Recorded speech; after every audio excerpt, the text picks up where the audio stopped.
સમાચાર ખેલૈયા અને ગરબા આયોજકો માટે પ્રાપ્ત થઈ રહ્યા છે। ખેલૈયાઓ અને ગરબા આયોજકો માટે સૌથી સારા સમાચાર એ છે કે 48 કલાક પછી વરસાદનું જોર ઘટવાની આગાહી હવામાન વિભાગ તરફથી કરવામાં આવી છે।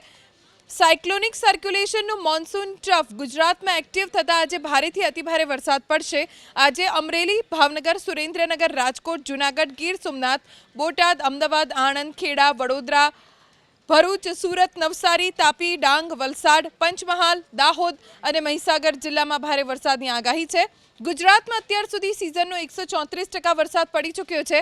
હવામાન વિભાગના મતે સૌરાષ્ટ્ર કચ્છમાં 72%થી વધુ વરસાદ પડ્યો છે, તો અમદાવાદમાં 19% વધુ વરસાદ પડી ચૂક્યો છે।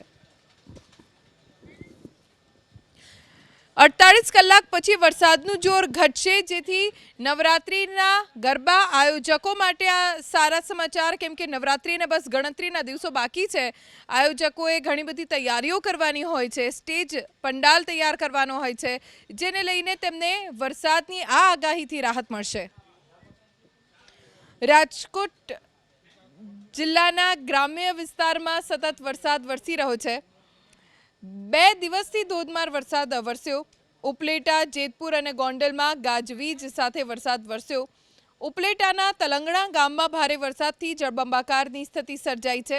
ગામમાં નદી વહેતી હોય તેવા દ્રશ્યો સામે આવ્યા।